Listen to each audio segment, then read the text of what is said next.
1960 का वो दशक जब भारत में अनाज की बेहद कमी थी, तब अमेरिका ने भारत में PL 480 वाले लाल गेहूं की मदद भेजी थी, जिनकी क्वालिटी बेहद घटिया थी।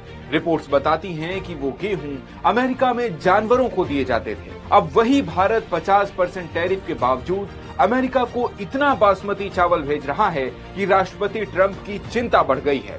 वो भारत पर और टैरिफ लगाने की बात कर रहे हैं।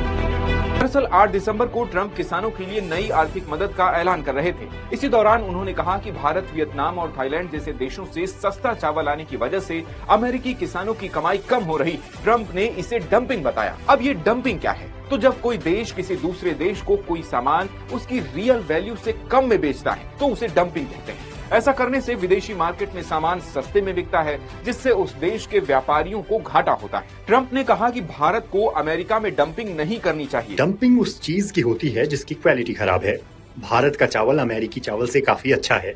ऐसे में अमेरिका में भारतीय चावल की डंपिंग नहीं, डिमांड है। वर्ल्ड इंटीग्रेटेड ट्रेड सॉल्यूशन के मुताबिक 2018 में अमेरिका जितना चावल विदेश से खरीदता था, उसमें भारत की हिस्सेदारी 23.3% थी, जो 2024 में बढ़कर 26.1% हो गई। इंडियन राइस एक्सपोर्टर्स फेडरेशन के मुताबिक अमेरिका भारत के बासमती चावल का चौथा सबसे बड़ा और गैर बासमती चावल का 24वां सबसे बड़ा खरीदार है। फाइनेंशियल ईयर 2025 में भारत ने अमेरिका को 33.3 हजार करोड़ रुपए के 3,35,000 टन चावल एक्सपोर्ट किए, जिस पर पहले सिर्फ 10% कस्टम ड्यूटी लगती थी। लेकिन अब लगभग सभी सामानों पर एक्स्ट्रा टैरिफ लगने की वजह से चावल पर भी 50% टैरिफ लग रहा है। ऐसा नहीं है कि अमेरिका में चावल की खेती नहीं होती। वहाँ साइज के हिसाब से चावल को long grain rice, medium grain rice और शॉर्ट ग्रेन राइस में बांटा गया है।